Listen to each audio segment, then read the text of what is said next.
Hi everyone and welcome to a brand new video on Building a Dream Portugal. I'm Mike, and in today's video we're going to be talking about driving in Portugal.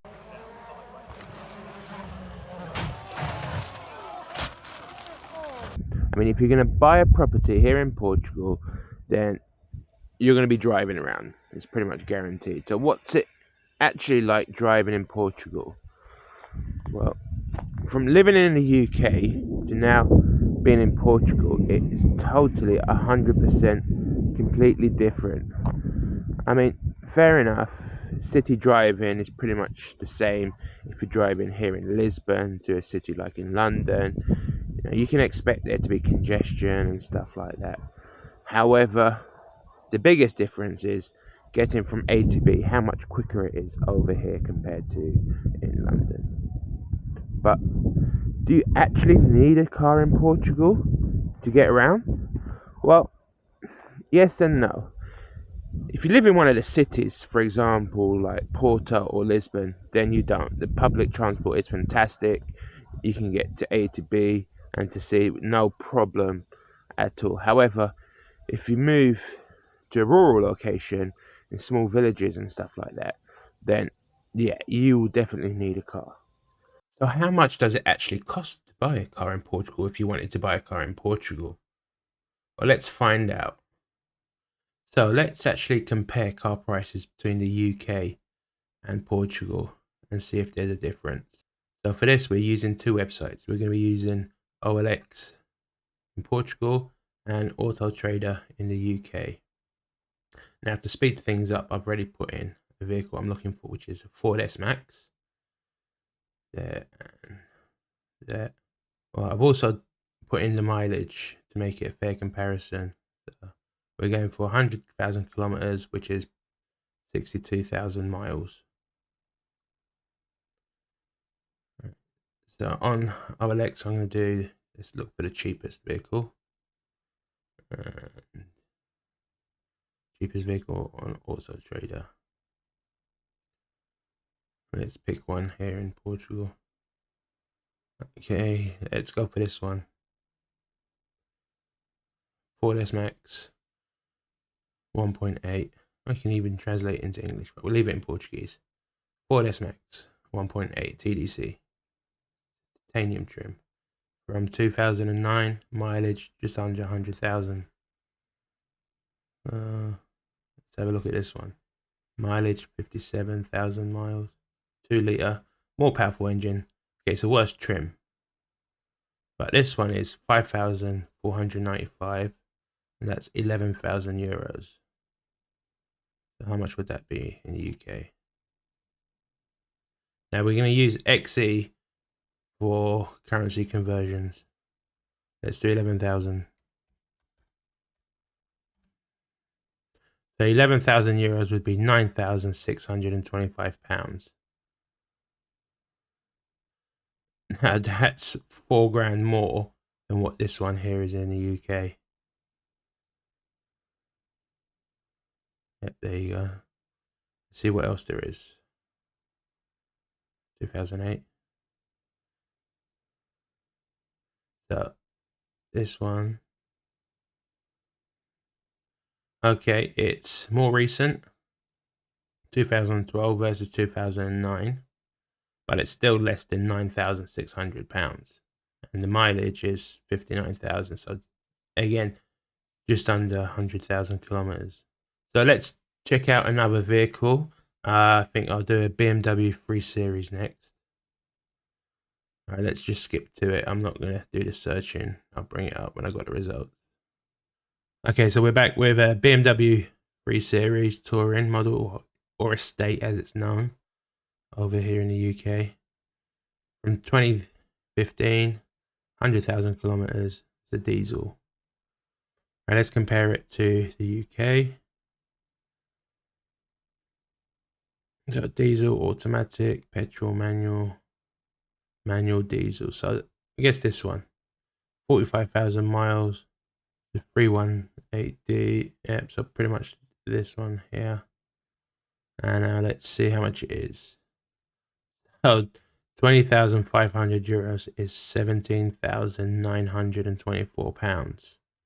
Again, that is almost £4,000 more than what you would pay for the same vehicle in the UK. I'm getting the feeling there's a trend here that cars in Portugal are a lot more expensive than here in the UK. Okay, so we've done a Ford, we've done a BMW. Let's do one more vehicle. So this is our third and final vehicle of the price comparison. And it's a Skoda Octavia, brake 1.6.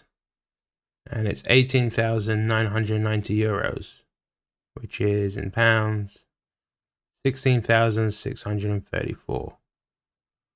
Let's see how much a similar vehicle would cost in the UK.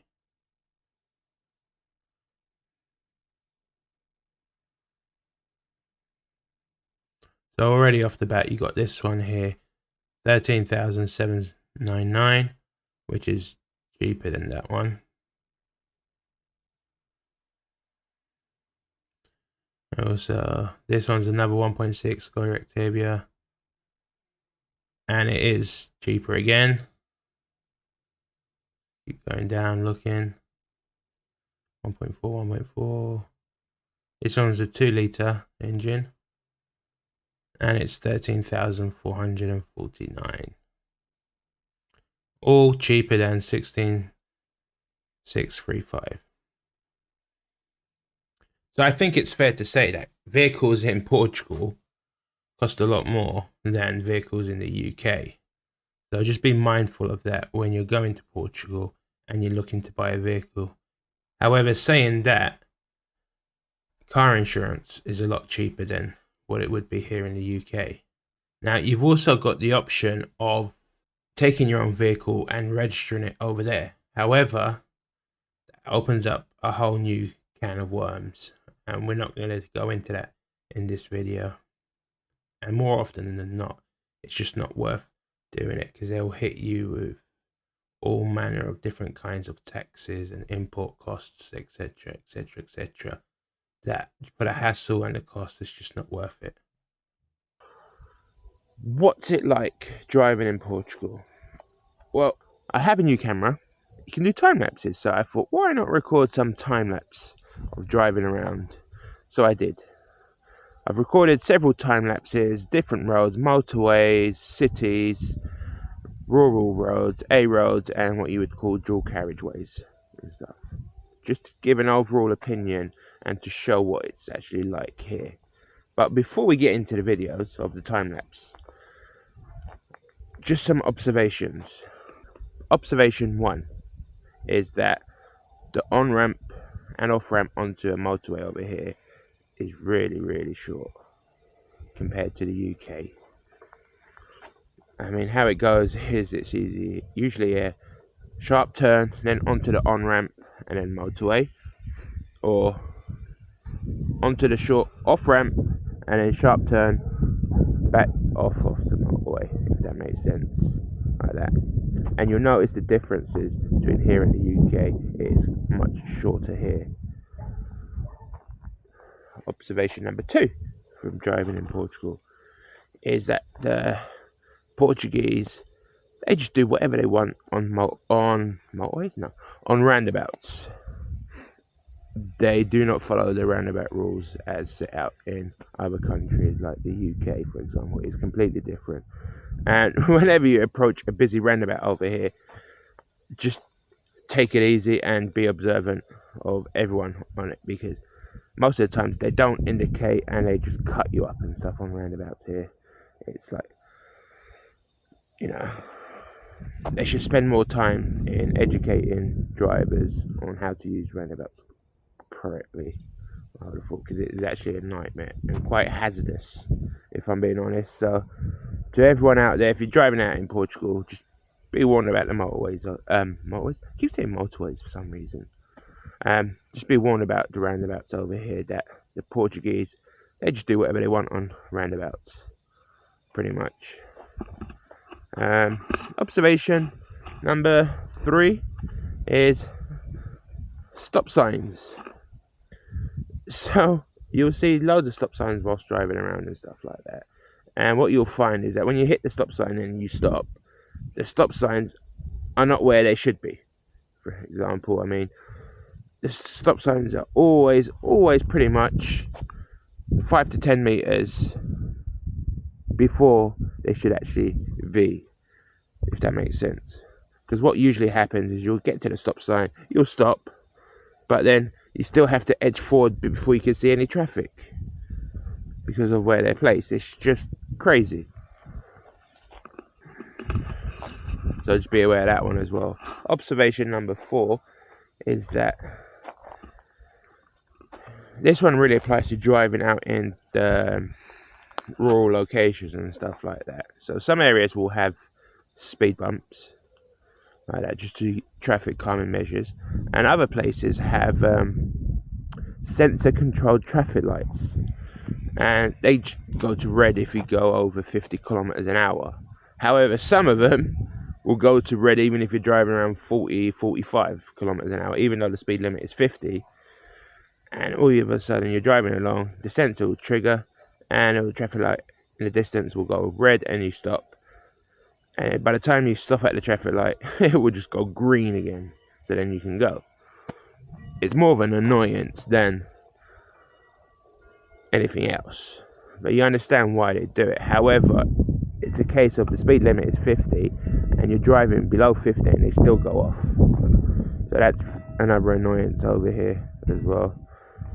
And they have them in just the random locations that actually don't make sense.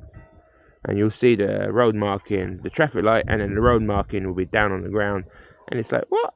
Why is there a lane marking here for a traffic light? Which doesn't make sense, shouldn't be here. I mean, they put them in place instead of speed bumps.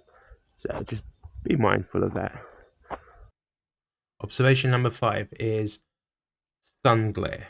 Now, if you're driving east around sunset, just be aware that visibility is really restricted because the sun's coming down and it's just shining right in your eyes and you can't see anything, or you can see but it's really restricted. Sometimes you're actually even blinded by it. Now, sun glare isn't just at sunset as well. It happens as well when you go into underground car parks during the day. I mean, have a look at these two clips coming up. And one shows going into the car park and the other one shows coming out of the car park. And you can see that both times visibility is non-existent. Observation number 6 is that some Portuguese drivers love to tailgate you. I mean, they stick on your back, literally, with millimeters to spare, it feels like it. And they'll stay there until you get out of the way. And don't ask me why they do it, but they just love doing it. And it is just so annoying.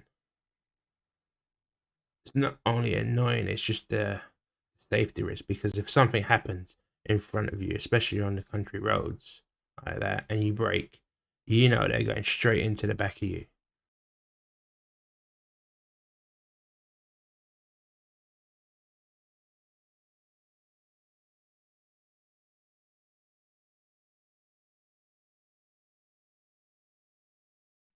Observation number 7 now, and observation number 7 is multi-storey car parks. In particular, the turning space you have to go up and down levels. You just don't have enough space to make the turn. What usually happens is that you start the turn, you have to reverse, and you complete the turn. And why on earth did they build car parks with not enough turning circle space so that you can easily transition the levels out there? I mean, it's just mad. And it ain't just 1 or 2 car parks, it's pretty much all the car parks out there are like that. So, observation number 8, Portuguese parking. Now, how can I explain Portuguese parking to you? Well, there isn't any logic to it. It's just, they just park however they want to park. I mean, if you go into supermarket car parks, you see cars parked diagonally. You see them parked on top of pavements, on curbs and stuff where they're not supposed to be. You see them parked on bits of land here and there. They just turn anything into a parking space that they can, really. Especially true if you go to a beach or something like that, or if you go to one of the markets that they have, weekly markets. They just park anyhow they fancy. So, observation number 9 about driving in Portugal is using sat-navs. Now, don't get me wrong, sat-navs are fantastic. They help you get from A to B really quickly, and especially if you don't know the way, that's why you use them. However, whilst using them out in Portugal, just be aware that not all the roads are roads, if that makes sense. So you type in your destination and it will give you a path to follow and stuff like that. However, even though that on the sat nav you think it's a road and it's got a name, it's actually a dirt path or a dirt track with loads of potholes sometimes. So that's observation number 9, is just don't expect all the roads to be roads when using sat nav. A lot of times they're just dirt paths. So this is observation number 10 and our final observation. And the final observation is toll roads. Now, Portugal, the motorway system is all tolls, pretty much. So if you want to use a motorway in Portugal, you have 2 types of tolls. You've got the electronic overhead toll, or you have the physical toll that you drive through with barriers and stuff like that. And it works on various classes, class 1, class 2, etc, etc, etc. And how they work out the tolls is based on how high your bonnet is on your vehicle from the ground, or the axes, one of them. So just be aware that you get charged on how tall your vehicle is from the ground to the bonnet. Or it could be from the axes to the bonnet, I can't remember. However, it doesn't make sense because you could have like a 5-litre V8 and you pay the same amount as a Mini Cooper, for example. You know, it's not based on pollution or anything like that. It's just based on height of the vehicle, which doesn't make sense. I guess if you're looking at it from wear and tear on the motorway surface, higher vehicles will affect and degrade the surface of the motorway more, so therefore they should pay more. It's fair enough, but you know, with this climate change and stuff like that going on, you would have thought they would have based it on how much pollution and stuff like that the vehicle produces, but no, it's not the case. However, you still can drive on what they call national roads if you want to avoid motorways, and the national roads will take you to the same places, except just longer, if that makes sense. And driving in motorways in Portugal is actually pretty good experience. They're empty, a lot of them and stuff, so you end up just flying down the motorway, no traffic. Yeah, no complaints with using the motorways over there. They're fantastic. Now, the easiest way to pay for your motorway usage over in Portugal is get yourself a Via Verde tag and you stick it in your windscreen like that, and then every time you go past the toll, it just beeps. You don't even have to pull the tickets because you got the tag and stuff like that. It just beeps. However, I don't use Via Verde one. I've got the French company called Bip and Go, which also works on French motorways and Spanish motorways, because I drive from the UK to Portugal, and that is just more beneficial to me than having 2 or 3 separate tags, because the French Bip and Go one will cover everything, basically all 3 countries. I think that's enough of me blabbering on about driving in Portugal, so enjoy the time lapses. And if you like this video, just remember to hit the like button and subscribe. Cheers.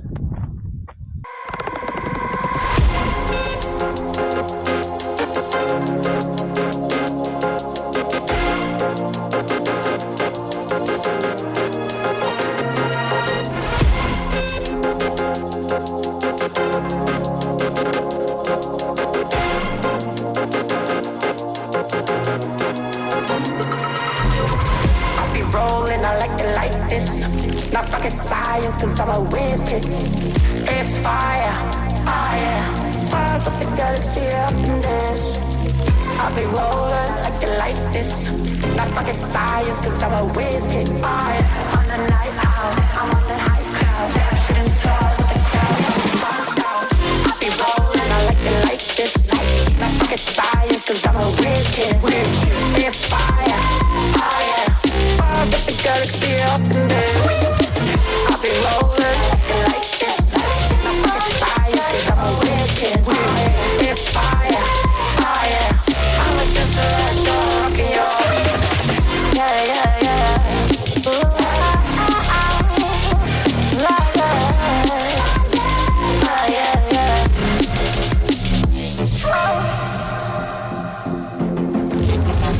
I'll be rolling, I like it like this. I'll be rolling like this. I'll be rolling, I like it like this. I'll be rolling like this. I'll be rolling, I like it like this. Then I like it like this. I'll be rolling, I like it like this. I'll be rolling, I'll be rolling. I'll be rolling, I like it like this. Then I like it like this. On a night out, I'm on a night cloud. I'm on the high cloud, shooting stars. I'll be rolling, I like it like this. Not rocket science, cause I'm a whiz kid. It's fire, fire. Stars of the galaxy up in there. I'll be rolling like this. Not rocket science, cause I'm a whiz kid. It's fire, fire. Stars of the galaxy up in there.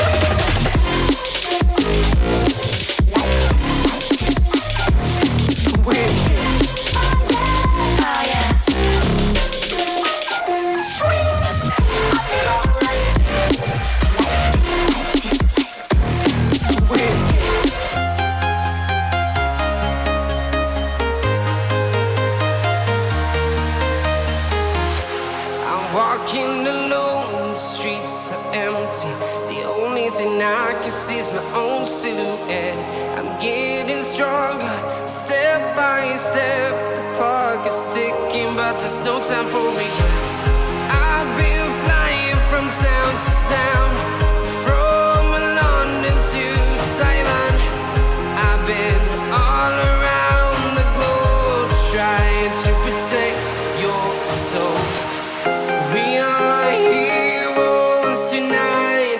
We will fly above the sky. We are heroes tonight. Yeah. We are heroes tonight. We will fly above the sky. We are heroes tonight.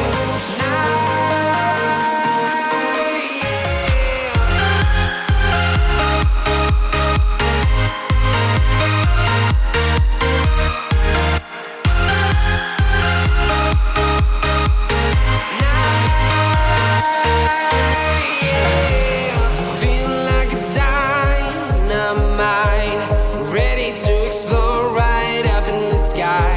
I need you to listen, I need you to hear, and don't show any fear. I've been flying from town to town, from London to Taiwan. I've been all around the globe, trying to protect your soul. We are heroes tonight. We will fly above the sky. We are heroes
Taiwan.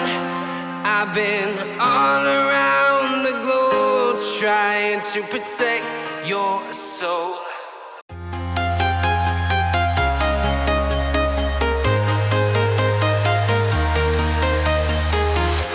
I'm walking alone, the streets are empty. The only thing I can see is my own silhouette. I'm getting stronger, step by step. The clock is ticking, but there's no time for regrets. I've been flying from town to town, from London to Taiwan. I've been all around the globe trying to protect your soul. We are heroes tonight. We will fly above the sky. We are heroes tonight.